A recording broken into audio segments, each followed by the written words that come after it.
धन्यवाद करते हैं, तेरी सहायता के लिए हम तेरा धन्यवाद देते हैं। पवित्र पिता, तेरा वचन कहता है कि जहां भी कहीं तेरे नाम से दो या तीन इकट्ठे होते हैं तो हमारे बीच में उपस्थित होता है।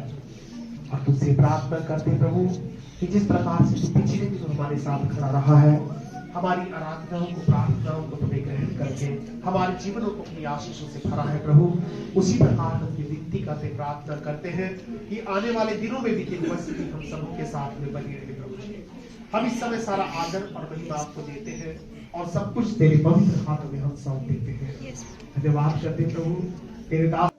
और आइए आज के ध्यान के लिए हम प्रेरितों के काम की पुस्तक के 16वें अध्याय को निकालेंगे, ठीक है।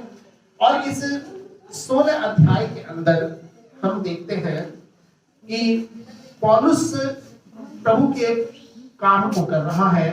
पौलुस जो है ये परमेश्वर के प्रचार को कर रहा है, उसके राज्य को फैला रहा है। और पौलुस यहाँ पर एक मिशनरी के रूप में सेवा कर रहा है, ठीक है। और एक मिशनरी वो होता है जो किसी मिशन पर भेजा जाता है, किसी काम पर भेजा जाता है। और वो मिशनरी कौन होता है? जो अच्छा, हम सब के पास बाइबल तो है ना, ठीक है। थोड़ा उठा के दिखाएंगे किस किसके हाथ में बाइबल है ना? हम सब के हाथ में है ना बाइबल। पर जिनके पास नहीं है, दो कारण हो सकते हैं कि या तो वो लेके नहीं आए या फिर वो पढ़ना नहीं जानते, ठीक है। पर जो भाई बहन लोग नहीं लेके आए हैं, कई बार हो सकता है आप कहीं दूसरी जगह से यहाँ आ रहे हो सकता है कि किसी काम से। पर मैं आपको बताऊं, ये वचन हमारे हाथ में होना बहुत जरूरी है, ठीक है। क्योंकि ये वचन जो है ये आपका मेरा नहीं, ये परमेश्वर का वचन है जो उसके मुंह से निकला है। और हम बहुत सौभाग्यशाली व्यक्ति हैं कि हमारे हाथ में आज ये प्रभु का वचन है। क्योंकि बाइबल बता रही है कि एक समय आएगा जब ये परमेश्वर का वचन लोगों से छीन लिया जाएगा, जब ये परमेश्वर का वचन दुनिया में नहीं रहेगा। आज हमारे पास है तो हमें इसकी कदर करनी है, क्योंकि बाइबल में लिखा एक समय आएगा कि अन्न का नहीं, उसके वचन का अकाल पड़ेगा। और इसलिए प्रभु का दास जो दाऊद इस बात को कहता है, मैंने तेरे वचन को अपने हृदय में रख छोड़ा है ताकि मैं तेरे खिलाफ बात न करूं। हालेलुया। और इसलिए इस वचन को जब हम पढ़ते हैं तो बहुत सारी अच्छी बातें जो प्रभु हमें इस वचन में से बताना चाहता है। और हम में से एक बात ध्यान रखना, हर एक व्यक्ति परमेश्वर के द्वारा चुन करके, अपना करके इस दुनिया में से निकाला गया है। और हम नहीं जानते हमारे जीवन से प्रभु की योजना क्या है। हालेलुया। हो सकता है हमारे जीवन से सिर्फ इतनी ही योजना हो कि हम किसी को प्रभु के पास ला सके। और आने वाले समय में वो व्यक्ति जिसको हम चुनकर प्रभु के पास लाते हैं वो दुनिया के इतिहास को बदलने वाला हो सके। हालेलुया। और इसीलिए यहाँ पर पौलुस जो है 16वें अध्याय में तीमुथियुस को अपने चेले को साथ ले लेता है, ठीक है। और वो साथ में लेकर के उन जगह पर है, वहां पर ये प्रभु के वचन को प्रचार करता है। और जो है अलग अलग जगह पर जाकर ये प्रभु की सेवा को कर रहा है। अब हम देखते हैं कि 16 अध्याय में जो है इस पौलुस के जीवन के बारे में कुछ चीजों को हम लोग देखेंगे। और उन चीजों को आज हम अपने जीवन से कंपेयर करेंगे, तुलना करेंगे। हम सब जो लोग प्रभु के होते हैं, हमारा जीवन संसार के हिसाब से नहीं चलता, हमारे हिसाब से नहीं चलता। हमारा जीवन हमारे परमेश्वर के हिसाब से चलता है। हालेलुया। हमारा कोई भविष्य नहीं है, हमारा कोई राशिफल नहीं है। हमारा सब कुछ जो है वो किसका है? परमेश्वर का है। क्योंकि हम में हमको देखते हैं, लेकिन परमेश्वर हम में किसी और को देखता है। हालेलुया। हम अपने आप में अपने आप को देखते हैं, लेकिन परमेश्वर हमारे अंदर किसी और को देखता है। क्योंकि परमेश्वर ने जब आपको चुना था, बहुत लंबा सोच करके चुना था। हालेलुया। परमेश्वर ऐसे ही किसी को नहीं चुनता। आज हम बहुत सौभाग्यशाली लोग हैं कि प्रभु ने हमें चुना है और अपने पास बुलाया है।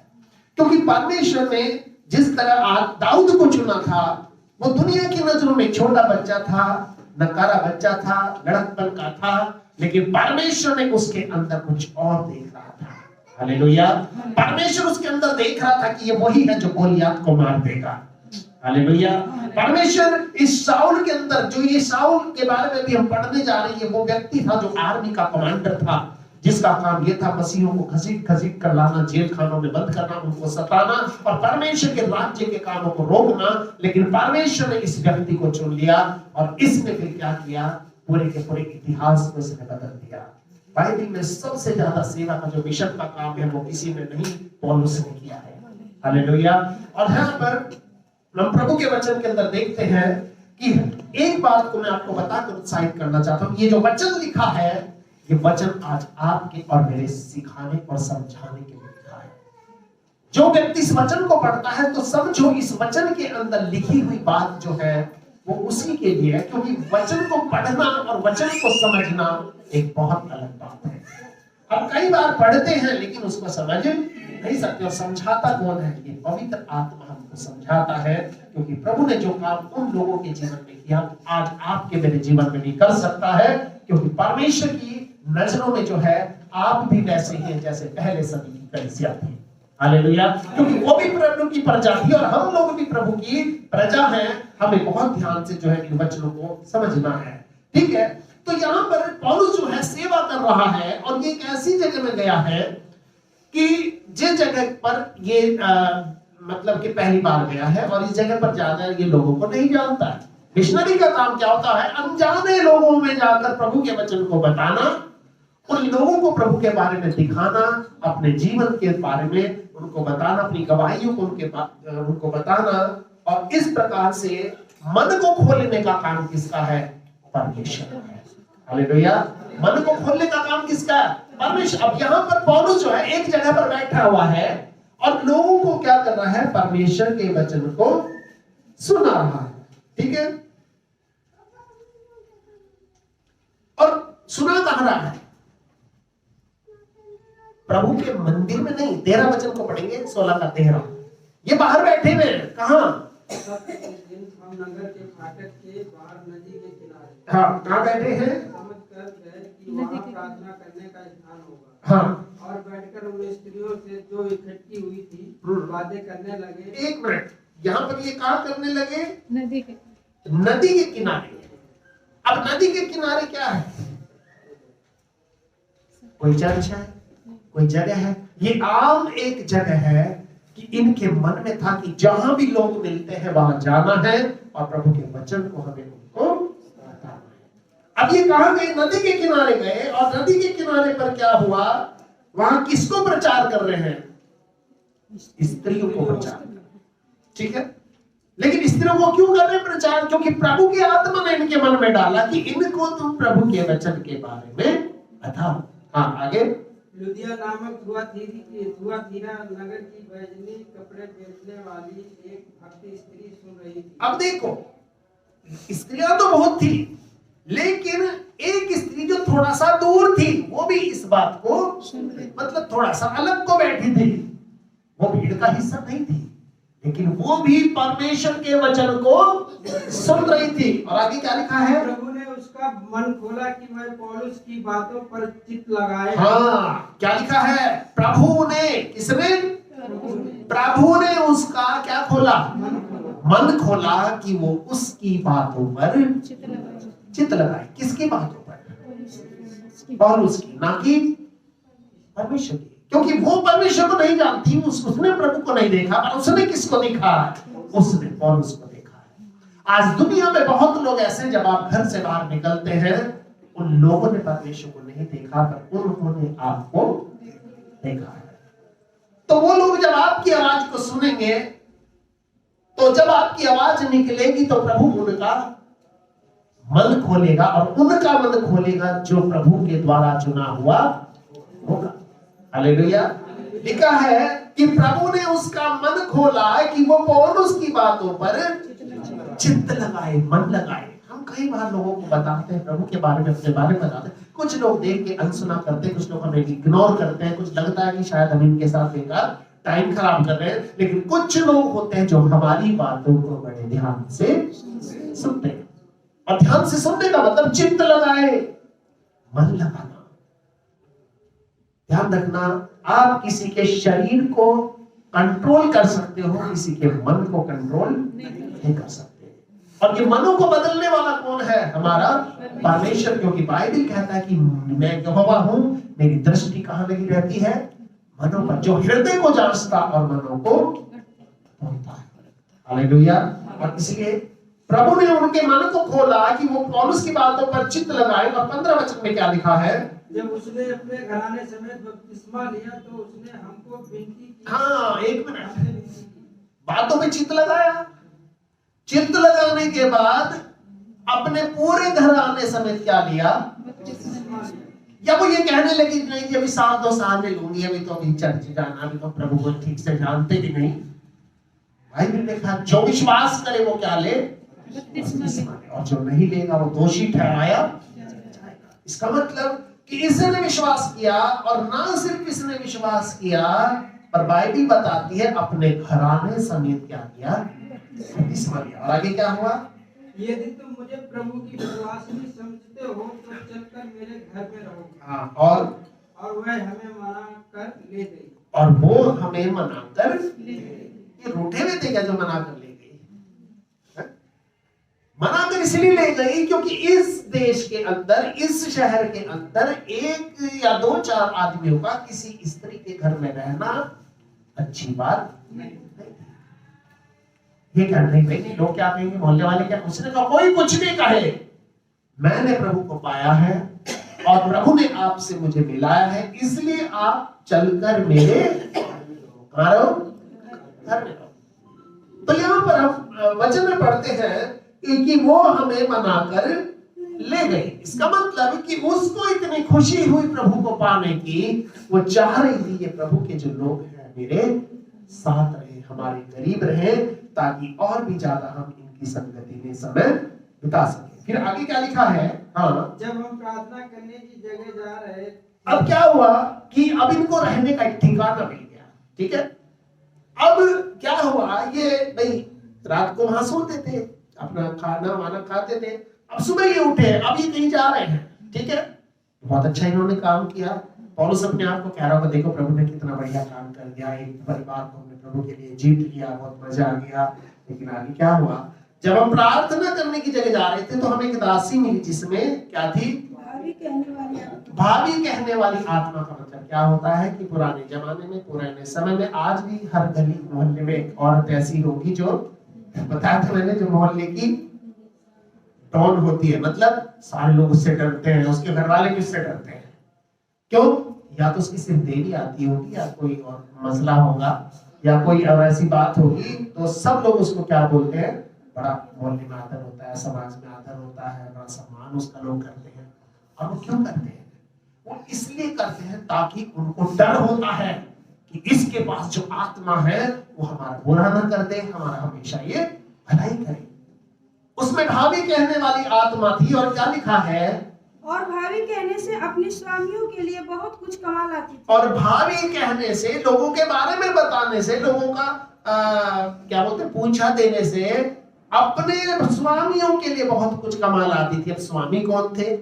क्योंकि वहां पर कुछ ऐसे लोग होते थे जो अपने एरिया में ऐसी स्त्रियों के ऊपर नजर रखते थे। इस मोहल्ले में जी किसके ऊपर देवी आती है, इसके ऊपर। इस मोहल्ले में किसके सिर क्या आता है, इसके सिर। अब वो लोग, ये स्वामी लोग क्या करते थे? उसको हायर कर लेते थे, उसको नौकरी पे रख लेते थे कि भाई ऐसा तुझे कुछ नहीं करना, बस सुबह को आ जा 8 बजे और 4 बजे तक अपना यहाँ गद्दी पे सिंहासन पर बैठ जा, पब्लिक को लाना हमारा काम है, तुझे अच्छा स्टेज या तेरे लिए बढ़िया एक माहौल बनाना हमारा काम है, पर जो वो लोग दे करके जाएंगे उस पे हाथ लगाना हमारा काम है, तेरा काम। तेरे साथ हमारा महीने में इतना तय हो गया, इसलिए इतना तू ले, अपने घर जा, और बाकी की जो फीस है वो सब हम लोग लेंगे। आप समझ रहे? तो ऐसे लोग जो हैं क्या करते थे? ऐसी स्त्रियों को एक प्रकार से नौकरी पर रख लेते थे, वो उनकी दासी होती थी, और उनको एक जगह वो दे देते थे, कोई रूम दे देते थे, कोई जगह दे देते थे कि भाई यहाँ पर आओ। वो सारा वो लोग क्या करते थे? स्वामी प्रचार करते थे, देखो जी वहाँ पे बहुत अच्छा बाबा है, वहाँ पे बहुत अच्छी माता जी आई हुई है, वो ऐसा करती है। यानी कि वो लोग पब्लिक को उसके पास धकेलते थे और वो उनसे पैसा लेती थी, और वो पैसा जो होता था ये स्वामी लोग जो है इसके आनंद करते थे, और अपने स्वामियों के लिए बहुत कुछ, ये नहीं लिखा कि थोड़ा बहुत कमाती थी, कितना? बहुत कुछ कमा लेती थी। इसका मतलब ये एक प्रकार से इन स्वामियों के लिए सोने की चिड़िया थी। आगे क्या लिखा है? वह पौलुस के और हमारे पीछे आकर चिल्लाने लगी, वो पौलुस के और हमारे पीछे आगे चिल्लाने लगी, ये मनुष्य परम प्रधान परमेश्वर के दास हैं, हाँ। जो हमें उद्धार के मार्ग की कथा सुनाते हैं। और ये चिल्ला कौन रहा था? ये स्त्री तो इनको नहीं जानती थी, पर इसके अंदर जो आत्मा रहती थी वो इस बात को पहचान गई कि ये मनुष्य परम प्रधान परमेश्वर के दास है, जो हमें उद्धार के मार्ग की कथा सुनाते हैं। अब इसके अंदर जो आत्मा थी वो इस बात को कह रही थी। हाँ, आगे क्या लिखा है? वह बहुत दिन तक ऐसा ही करती रही। हाँ, और जब भी ये लोग वहां से निकले, क्योंकि वहां उस जो थुआतीरा की जो स्त्री थी उसके घर में रह रहे थे, अब आना जाना उसी रास्ते से लगा रहता था। अब उस रास्ते में इसका भी स्थान पड़ता होगा, तो जब भी वहां से निकलते थे हर बार वो ऐसा ही करती रही, हर बार वो ऐसे चिल्लाती थी, हर बार वो ऐसे ही करती थी। इसका मतलब कि ये जो प्रभु के जो लोग थे आज इस जगह पर लाए गए थे, ये अपने द्वारा नहीं, ये परमेश्वर के द्वारा लाए गए थे। हालेलुया। आज अगर किसी स्थान में कोई व्यक्ति आपके जीवन में आया है तो आपकी वजह से नहीं, वो परमेश्वर की वजह से आया है। अगर आज आपको कोई जीवन में आके दुख दे रहा है, वो आपकी वजह से नहीं, परमेश्वर की वजह से दे रहा है। अगर आपको कोई परेशान कर रहा है, वो आपकी वजह से नहीं, परमेश्वर की वजह से परेशान, क्योंकि परमेश्वर उसमें से कुछ अच्छाई को आपके लिए निकालने जा रहा है। हालेलुया। आगे इसमें लिखा है कि वो रोज रोज ऐसा करते रही, रोज रोज वैसे ही करती रही। फिर क्या हुआ? परंतु पौलुस दुखी हुआ और उसकी परेशान हो गया, वो रोज रोज पीछे भाग पड़ती है। भैया, उसने क्या किया? और मुड़कर उस आत्मा से कहा, उस लड़की से नहीं कहा, किससे कहा? उसे उस औरत से, स्त्री से कोई मतलब नहीं था। उसने किससे कहा? जो आत्मा उसके अंदर थी उससे कहा। क्या कहा? मैं तुझे यीशु मसीह के नाम से आज्ञा देता हूँ, हाँ। कि उसमें से निकल जा। कि मैं तुझे यीशु मसीह के नाम से हुक्म या आज्ञा देता हूँ कि उसमें से निकल जा। और क्या लिखा है? और उसी घड़ी निकल गई। और उसी घड़ी वो निकल गई। अब क्या हो गया? अब ये स्त्री घड़ी तो है, पर अब इसके अंदर सेल नहीं, तो अब इसलिए इन स्वामियों के काम की नहीं। अब इसके स्वामियों ने देखा क्या?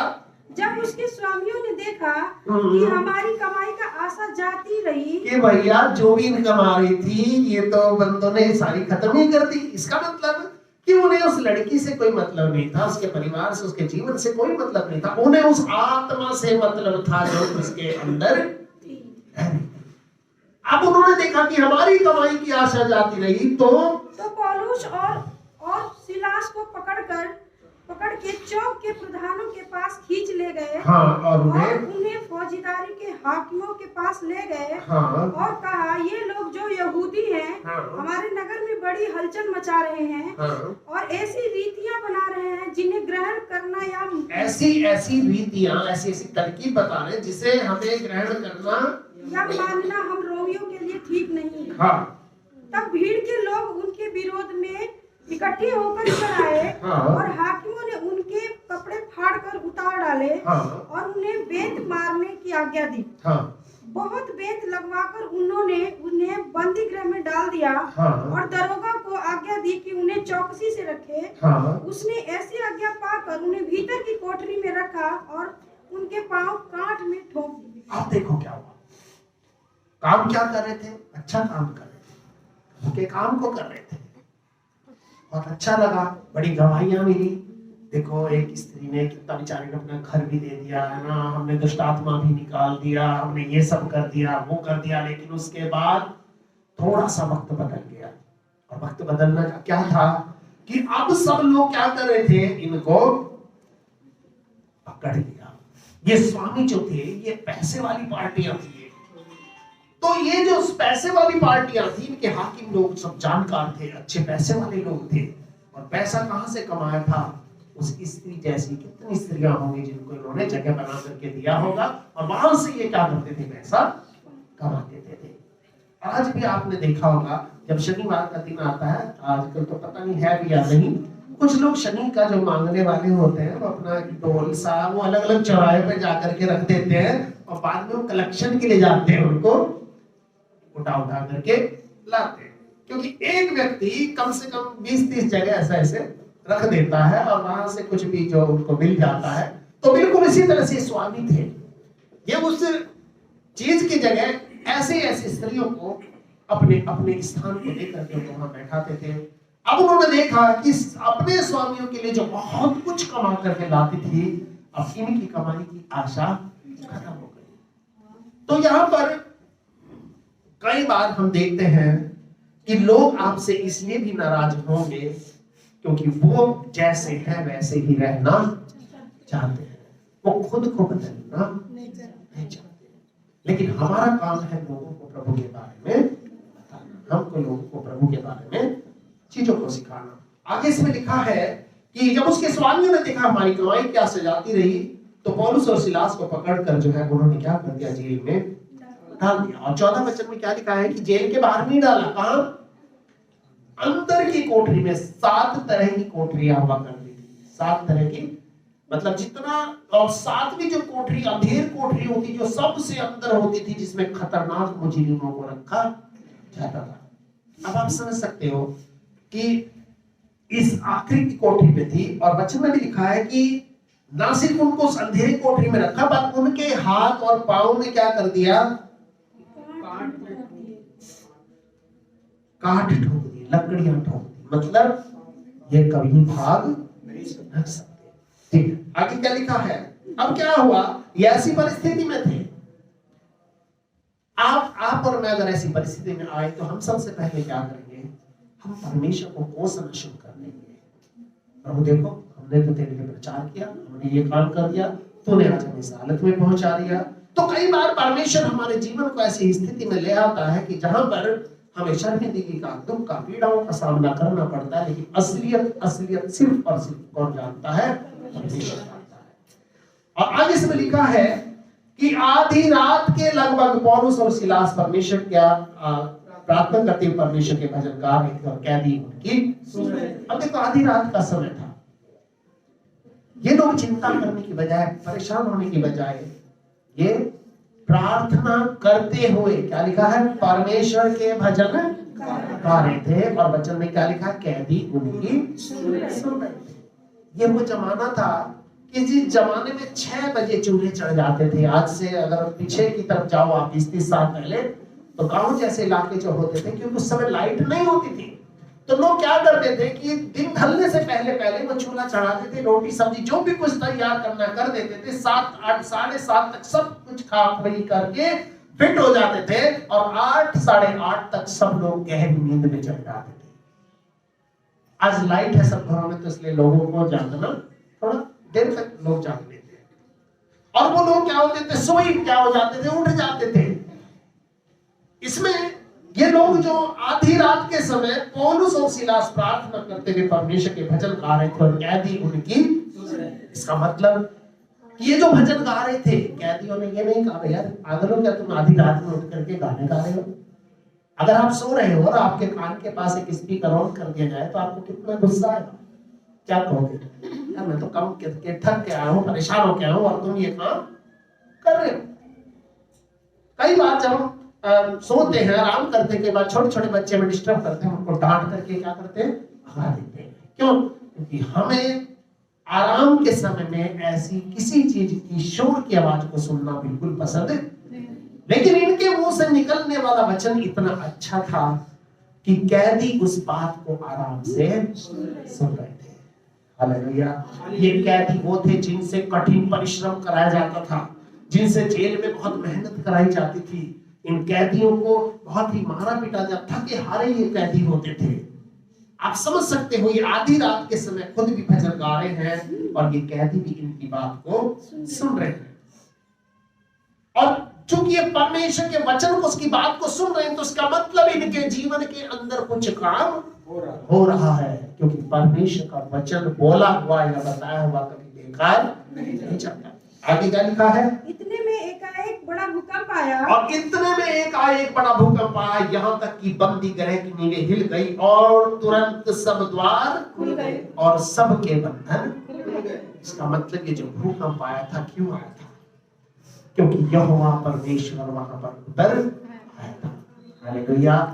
जब आप अच्छा काम करते हो, जब आप किसी बढ़िया काम को करते हो, आपके जीवन में तकलीफ आएगी, ऐसा बिल्कुल बाइबल बताती है। ऐसा नहीं है कि आप बढ़िया काम कर रहे हो, प्रभु के साथ चल रहे तो आपके जीवन में कोई परेशानी नहीं आएगी। परेशानी तो आएगी, लेकिन आपकी परेशानी के बीच में से भी परमेश्वर किसी भलाई को उत्पन्न करेगा, आपके जीवन को आशीषित करेगा। हालेलुया।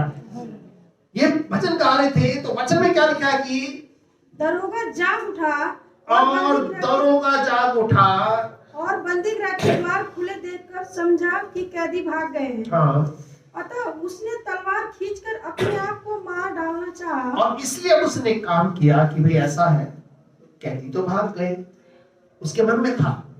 अब क्या हुआ कि रोम की सरकार मेरे से जवाब मांगेगी, और रोम की सरकार की जो सजाएं थी वो बहुत खतरनाक थी।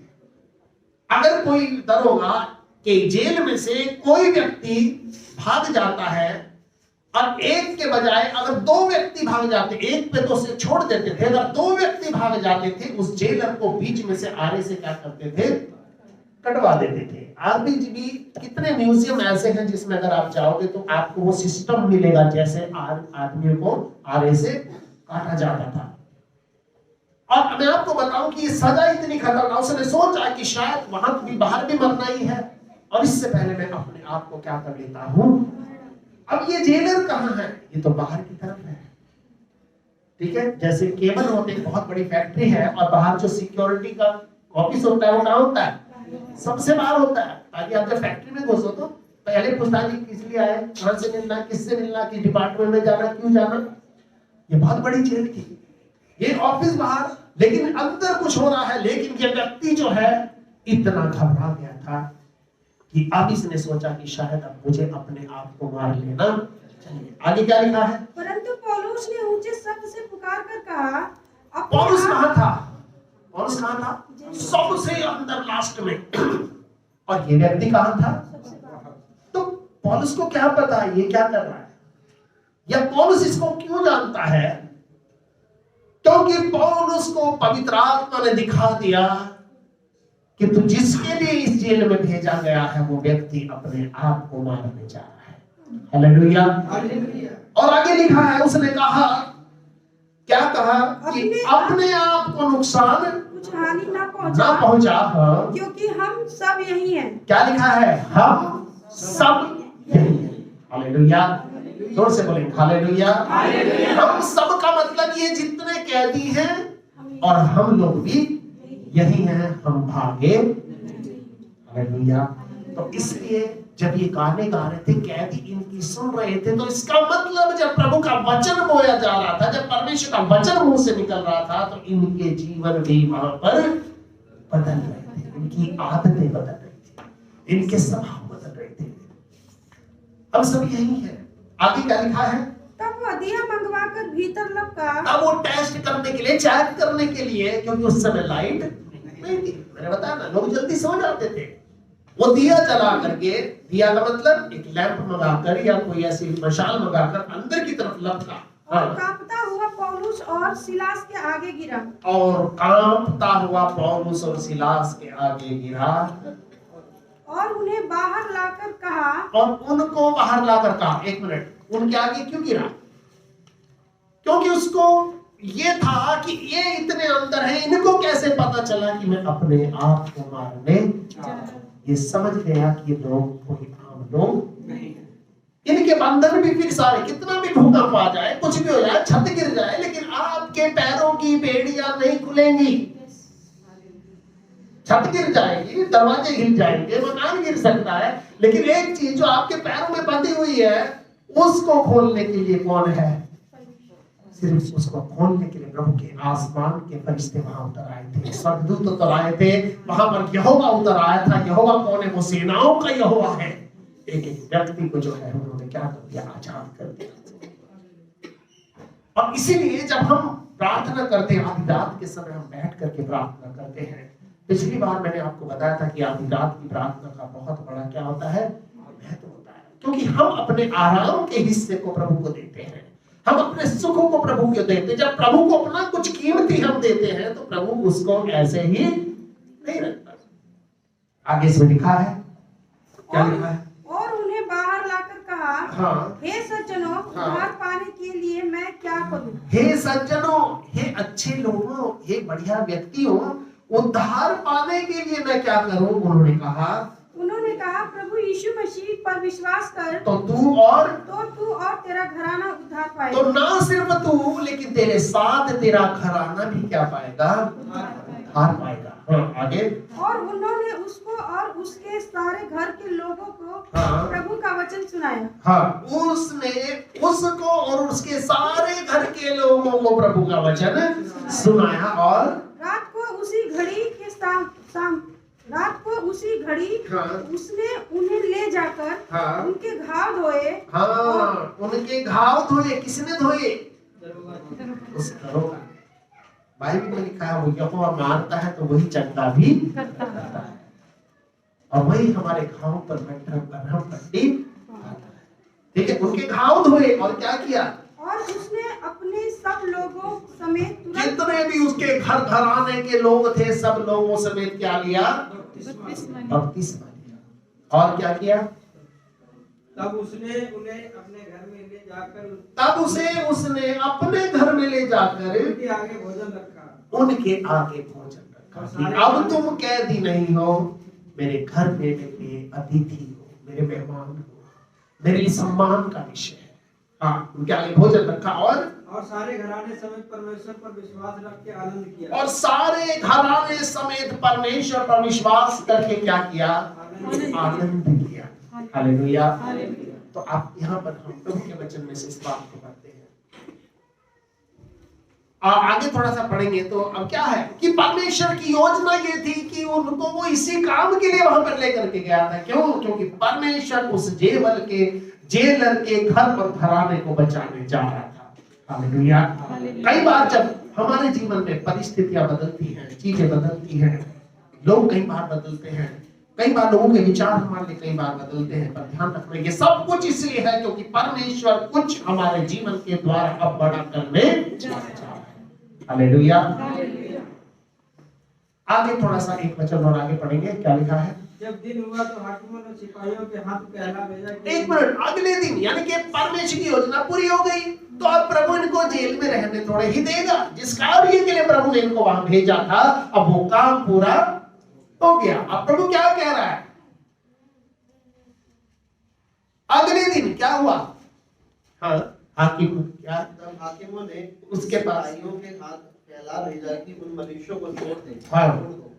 दरोगा ने ये बातें पौलुस से कही। हाँ। हाकिमों ने तुम्हें छोड़ देने की आज्ञा भेजी। हाँ भाई, ऐसा है, अब तो तुम्हारे छूटने का ऑर्डर भी आ गया। कब? अगले ही दिन आ गया। मतलब अब प्रभु का काम पूरा हो गया, अब उनकी रिहाई का ऑर्डर आ गया। और आपको पता है, जब एक व्यक्ति जेल में होता है तो जब उसकी रिहाई का ऑर्डर आता है तो उसके अंदर बड़ी क्या होती है? खुशी होती है। अब मैं आजाद हो गया, अब मैं बाहर की दुनिया देख सकूंगा। कई बार लोग सोचते हैं, इतने कैदी जब आप उनसे जेल में मिलेंगे, वो बोलेंगे कि कितने दिन हो गए हमारी आंखें तरस गई उस पुल को देखे हुए। वो पुल कैसा होगा, वो हमारी गली का नुक्कड़ कैसा होगा, लोगों के घर कैसे बन रहे होंगे, हमारी सड़कें कैसी होंगी, हमारा मोहल्ला कैसा होगा, क्योंकि वो एक जगह पर कैद रहते हैं। हाँ, आगे क्या लिखा है? इसलिए अब निकलकर कुशल से चले जाओ। हाँ, ठीक है भाई, अब तुम्हारा रिहाई का ऑर्डर आ गया, अब तुम आराम से जाओ और आराम से अपने चले जाओ। आगे क्या लिखा है? परंतु पौलुस ने उनसे कहा, उन्होंने हमें जो रोमी मनुष्य हैं हाँ। दोषी ठहराए बिना। हाँ। उन लोगों को ये नहीं पता था कि ये लोग कौन है, रोम के लोग हैं। पौलुस कौन था? रोमी नागरिक था। और उस समय रोम का नागरिक होने का मतलब एक बहुत बड़ी पावर होना होता था। रोम के आदमी के पास इतने अधिकार होते थे कि उसको कोई जबरदस्ती सता नहीं सकता था, उसको मार नहीं सकता था, उसको नुकसान नहीं पहुंचा सकता था। जो व्यक्ति ऐसा करता था तो उसके साथ कम से कम 10 गुना वैसा ही व्यवहार किया जाना कानून में ऐसा लिखा था रोम के, कि इस रोम के व्यक्ति को कोई भी सता नहीं सकता। अब उन लोगों को नहीं पता था कि रोमी व्यक्ति है। तुमने उन्हें जो रोमी व्यक्ति है क्या किया? हाँ, दोषी ठहराए बिना लोगों के सामने मारा और बंदीगृह में डाला। हाँ। अब क्या हमें चुपके से निकाल रहे हैं? हाँ, ऐसा मतलब नहीं। कि सबके सामने बेइज्जती कर दी। 4 लोगों ने हमें देख लिया, 4 लोगों ने हमें पीटते हुए देख लिया, अब क्या चुपके से हम निकाल रहे हैं? कल को हम चुपके से निकल करके जाएंगे तो सारे गली वाले कहेंगे देखो यही तो थे जो चौराहे पर पीट रहे थे, यही तो थे जो वहां पे मार खा रहे थे। तो लोग हमें अलग नजरों से देखेंगे। फिर आगे क्या लिखा है? ऐसा नहीं, परंतु वे स्वयं आकर हमें बाहर निकालें। हाँ, अब क्या है कि उनको खुद चलकर हमारे पास आना पड़ेगा और हमें इज्जत के साथ यहाँ से ले जाना पड़ेगा। हाँ, आगे। सिपाहियों ने ये बातें हकीमों से कही। हाँ, और वे यह सुनकर कि रोमी है, हाँ, डर गए। डर गए। ये सुनकर कौन है? रोमी है। वो क्या हो गए? डर गए। क्यों डर गए? क्योंकि उनको मालूम है जितना हमने इनके साथ किया है, अगर ये बात आगे चली गई तो उससे 10 गुनी सजा हम सब लोगों को। हालेलुया। और इसलिए हाँ, आगे क्या लिखा है? और आकर उन्हें मनाया। और आकर उन्हें मनाया। जैसे ये स्त्री मनाकर इनको अपने घर में ले गई थी, वैसे ही अब ये लोग उसको मना करके कोई बात नहीं बच्चे, कोई आ जाओ, हमसे गलती हुई, अब तुम आ जाओ। मनाया और हाँ, बाहर ले जाकर विनती की कि नगर से चले जाएं। हाँ, कोई बात नहीं भाई, अब आप इसी नगर से चले जाओ, ठीक है, हमसे क्या होगी? गलती होगी। तो यहाँ पर हम प्रभु के वचन के अंदर देखते हैं कि परमेश्वर की कई बार हमारे जीवन में एक योजना होती है और उस योजना को हम अचानक से नहीं समझ पाते, लेकिन परमेश्वर हमेशा हमें इस्तेमाल करता है, वो कुछ कर रहा होता है और इस काम में परमेश्वर कई लोगों को इस्तेमाल करता है। अब पौलुस तो कौन था? बेरिया की स्त्री को, उसका भी एक पर्पस था जो इसके जीवन में आई थी। उसके घर पे ये रहे, उसका भी एक पर्पस था, एक उद्देश्य था, मकसद था। ये वहां से निकलकर रोज उस गली से आ जाया करते थे, लोगों को प्रभु के बारे में बताते थे, उसका भी एक मकसद था। वहां पर जो भाभी कहने वाली स्त्री थी, उसका भी इस कहानी में एक मकसद था। तो आपके जीवन के अंदर कोई भी कहानी चल रही हो तो उसमें परमेश्वर का कोई ना कोई मकसद चल रहा है। हालेलुया। परमेश्वर बिना किसी मकसद के किसी काम को नहीं करता, क्योंकि हम परमेश्वर के चुने हुए हैं, परमेश्वर के द्वारा अपनाए हुए हैं और उसके पास लाए हुए लोग हैं। हमारे जीवन का कोई भी चीज है, चाहे उठना है या गिरना है, आगे बढ़ना है, पीछे हटना, ये सब हमारे नहीं, परमेश्वर के हाथ में है। परमेश्वर से वचन के द्वारा हम सबको बहुत आशीष दे। आइए हम सब लोग इस समय अपनी अपनी आंखों को बंद करेंगे और अपने स्थानों को हम लोग इस समय सर्वशक्तिमान प्रभु के सामने झुकाएंगे और हम लोग इस समय प्रार्थना करेंगे। हमारे पवित्र, सामर्थी और जीवित परमेश्वर को हम इस समय प्रभु यीशु मसीह के पवित्र नाम से तेरे चरणों में इकट्ठे होते हैं और हम तुझसे विनती करते हैं कि आज तेरे वचन को हमने देखा है, सुना है प्रभु, जाना है और हमने तेरे वचन से आज इस बात को समझा, क्योंकि हर एक इंसान आज जो दुनिया में रहता है पिता, वो इसलिए रहता था कि हम अपने जीवन के द्वारा तेरी इच्छा को, तेरी मर्जी को पूरा कर सके, तेरी बरकतों को, तेरी आशीषों को अपने जीवन में हम ले सके। हम ये दुआ करते हैं कि जिस प्रकार से तू पिछले दिनों हमारे साथ खड़ा रहा है, हर एक परिस्थिति में तूने हमें संभाला है प्रभु, परिस्थिति अच्छी हो या बुरी हो, कैसी भी परिस्थिति क्यों ना हो प्रभु, तेरे पिता, सबसे बड़ी बात है कि तू अपने लोगों के साथ रहता है। तेरा नाम ही इम्मानुएल है, जिसका मतलब है परमेश्वर हमारे साथ है। पिता, हम इस समय हर एक भाई बहन, बच्चे, बुजुर्ग जो भी आज यहाँ तेरे चरणों में मौजूद हैं, तेरे पवित्र और बलवंत हाथों में हम इनको समर्पित करते हैं। सारा आदर महिमा हम आपको देते हैं और सब कुछ आपके हाथों में समर्पित करते हुए धन्यवाद के साथ ये प्रार्थना हम अपने उद्धारकर्ता, मुक्तिदाता प्रभु यीशु के पवित्र नाम से मांगते हैं। इसे सुने और ग्रहण करें और हम सब जो लोग प्रभु के हैं मिल करके कहेंगे आमीन। अब हमारे प्रभु यीशु मसीह का अनुग्रह, पिता परमेश्वर का प्रेम और पवित्र आत्मा की सहभागिता अब से लेकर हमेशा तक हम सब लोगों के साथ होती रहे। आमीन।